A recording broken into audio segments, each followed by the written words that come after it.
5 members of the U.S. women's national soccer team have filed a wage complaint with the Federal Equal Employment Opportunity Commission. Hope Solo, Alex Morgan, Megan Rapinoe, Carly Lloyd, and Becky Sauerbrunn signed that complaint, but they say they are speaking not just for themselves, they're speaking for the entire team.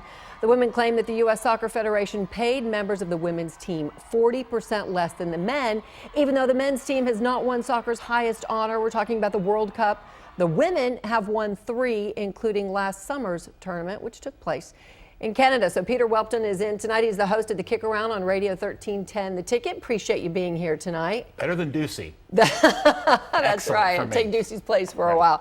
All right, so what is going on? Is this about, you think it's about money for these women? Yes. Yeah. So first off, today was a legal maneuver to try to help put a wedge and improve their position on a longer standing issue, which is a collective bargaining agreement. So if you're a fan of football or basketball or baseball, you've heard about this. Right. It's players trying to get together and get a better deal for themselves. The women have been under a CBA for quite a long time, and in fact, there's current litigation underway to determine if the CBA is actually valid or not.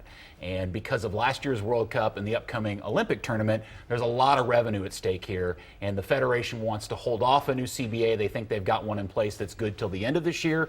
The women think that it actually needs to be renegotiated now and actually should have expired earlier this year. Well, now seems like a good time to do it with all the stuff that's going on. But it's interesting. I want to make sure I get these right. The women have won 3 World Cups, 4 Olympic gold medals. The guys, that's an easy one, 0 and 0.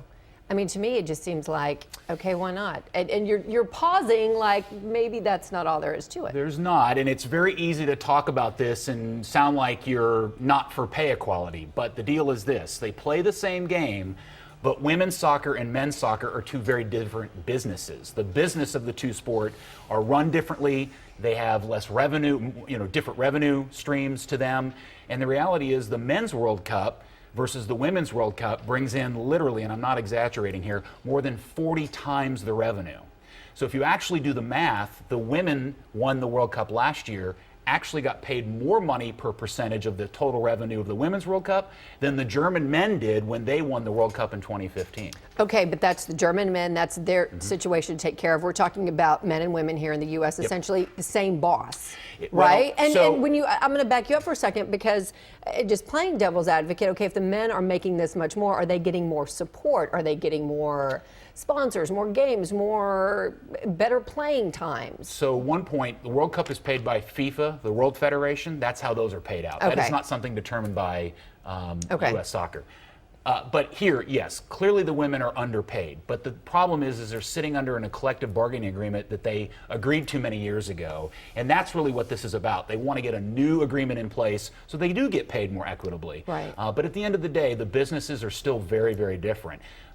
There's probably an argument to be made that if they do get a new agreement, it won't be the same as the men, just simply because women's soccer as a business is a different business than men's soccer. So when they file this complaint, that's going to open up all the books, right? Yep, and it has. And there's a lot of things that we saw for the first time today that really blew a lot of people's mind.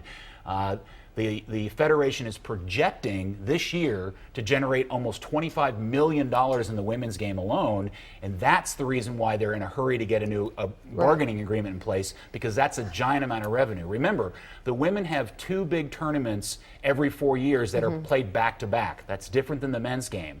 So after 2016, there's going to be a lull in terms of international soccer on the women's stage for a while, and therefore probably less revenue too for them to all divvy up. And so now is when they're getting a lot of attention. Now is the time. Let me ask you, how does this play out with, I mean, we all see soccer at the Y and the select, for the little ones, soccer starts at 4 for the little boys and girls. How does this have a trickle down at all with parents saying, you know what, I'm investing a lot of time and energy and money into my daughter's soccer team and driving all over the place, yet they're not getting the support they need if they reach that level? I hope that everybody just lets their kids play soccer because they love the sport. Because it's fun. It's a fun and game, that's really what everybody should be doing. Unfortunately, it gets a little too competitive. Yes, but it if does. you were, but I'm not one of those parents on the sidelines. I'm sure you're not. That. I'm absolutely sure you're not. But I would say this: if you are have a daughter who's playing the sport that's trying to turn this into a college career or potentially a professional career, now is the time to be in it. It's only going to get better from here. I have no doubt that when the new CBA is signed, it'll be dramatically better than the one that's currently in place. It may not be the perfect equality thing everybody's looking for, but again, the businesses are different, and by the time your kids are old enough to make it a career, I think they'll probably do it just fine. That's a really great way to look at it. I hadn't thought. I mean, these women today are really opening doors and making moves. And the women great. from '99 opened the doors for That's these. That's true. Yeah, absolutely. So I think everything's going to be fine. It's just it's legal drama at this moment. Right, and drama for us to sit and talk about here Yeah, at night as well. Let me absolutely. just read you. I know we got to let you go, but I'm going to show this tweet got plenty of from. time. Oh, perfect. We'll just carry on with this because it is interesting. And this is what Julie Foudy writes. She writes, interesting move with the EEOC. Always been hard to figure out revenue side of the Soccer Federation. This opens books, and equally important, no legal fee to do so, which is exactly what what we were talking about. It's opening the books. It's getting a lot of conversation going, and there's some big games coming up. And so the women hired the Tom Brady's legal representative to handle this. So he knows what he's doing. He's going to be successful in helping their cause, no doubt about it. All right. Well, we appreciate you taking your time Thanks to for come asking me. in. I'm glad to be here. It's Thank good you to so see you. much. And good soccer practice and soccer games this weekend for me, and I'm sure people will be talking about it. Have fun. Thank you much.